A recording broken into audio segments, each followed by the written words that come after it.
خاص طور پر نوجوانوں سے میں گزارش کرتا ہوں، اور اگر تم نے آج سے اس بات کا خیال رکھنا شروع کیا کہ تمہاری سنگت، تمہاری صحبت کیسی ہونی چاہیے، تو پھر یہ چین جب بن جائے گی تو دیکھنا وہ جو راستہ بھٹک چکے ہیں انشاءاللہ وہ تمہیں دیکھ کر سیدھے راستے پر آ جائیں گے۔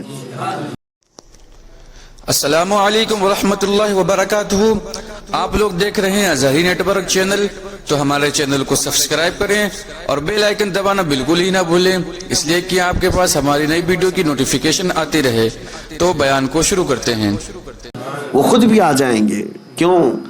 لیکن ہوتا کیا ہے یہاں پر جو بگڑ گیا ہے، ہم یہ سوچتے ہیں کہ دوست ہے نا پرانا، تو اس کو اس کی غلطی کا کبھی احساس ہی نہیں ہوتا، تم اس کی دوستی میں ویسے ہی لگے رہتے ہو، سارے دوست تو ویسے ہی اچھے اس سے ملتے جلتے رہتے ہیں، اس کو کبھی احساس نہیں ہوتا۔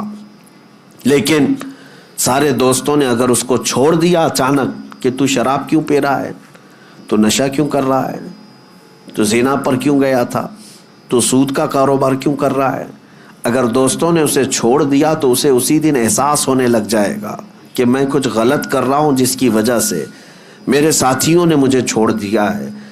تمہارا چھوڑنا اس لیے نہیں کہ اس کو تنہا کرنا ہے، بلکہ تمہارا چھوڑنا اس کی اصلاح کے لیے ہے، اور جس دن اسے احساس ہو جائے گا وہ بدل لے گا اپنے آپ کو، بدل لے گا اپنے آپ کو۔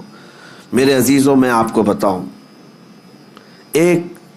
میں کسی کا نام نہیں ذکر کرتا کہ کہیں، اس لیے کہ ہماری باتیں بہت ساری وائرل ہو جاتی ہیں، ادھر سے ادھر لوگ چپکا دیتے ہیں۔ پھر ایک صاحب وہ کچھ غلطیوں میں مصروف تھے، بڑی عمر ہو گئی، 40 سال کے اوپر کی عمر، لیکن مال بے حساب ہونے کی وجہ سے غلط سنگت یا غلط صحبت، اور بسا اوقات ایسا کہ کفر و شرک کے معاملات بھی زندگی میں آ گئے ہیں۔ غلط کام تو کر ہی رہا تھا، اتفاق ایسا تھا کہ بہت سارے لوگ اس کے ہاں آنا جانا ویسے ہی رکھتے، باقی اس کی بہت ساری اچھائیاں بھی تھیں۔ اچھائیوں میں یہ کہ مسجدوں کی تعاون میں وہ بڑھ چڑھ کر کے آگے رہتا، اور 11ویں شریف تو بڑی دھوم دھام سے بہت سارے لوگوں کو کھلاتا، پورے گاؤں والوں کو، سب کھاتے تھے۔ میں آپ کو بتا رہا ہوں، یہ چند سالوں پہلے کی بات ہے۔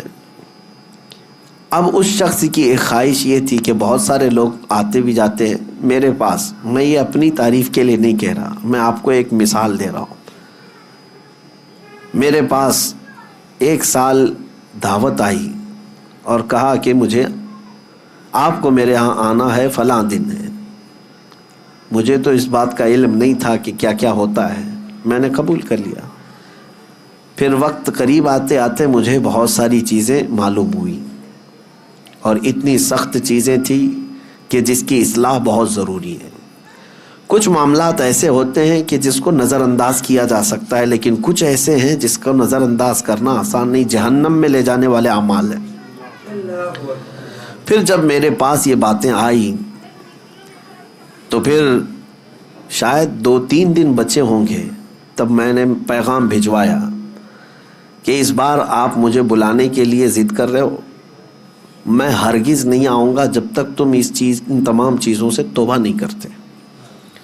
اور اس کے علاوہ ایک بات یہ بھی یاد رکھ لو، میں خود بھی نہیں آؤں گا، کسی عالم کو آنے نہیں دوں گا، اور عام مسلمانوں میں اعلان بھی کروں گا کہ تمہاری ان حرکتوں سے دین کا بھی نقصان ہے، تمہارا خود کا بھی نقصان ہے۔ یہ سخت سٹینڈ لینا ہو سکتا ہے کسی کے لیے ایسا لگتا ہو کہ اتنا سخت ہو گئے، فلاں چھوڑ کے بھاگ جائے گا، ایسا نہیں ہوتا۔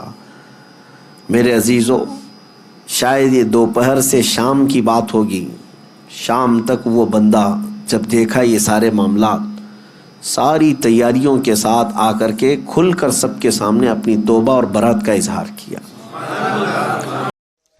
اگر آپ لوگوں کو مفتی سلمان اظہری صاحب کا یہ بیان اچھا لگا ہو تو ہمارے چینل کو سبسکرائب کریں اور بیل آئیکن کو دبائیں اور لائک بھی ضرور کریں۔ السلام علیکم ورحمۃ اللہ وبرکاتہ، ملتے ہیں اگلی ویڈیو میں۔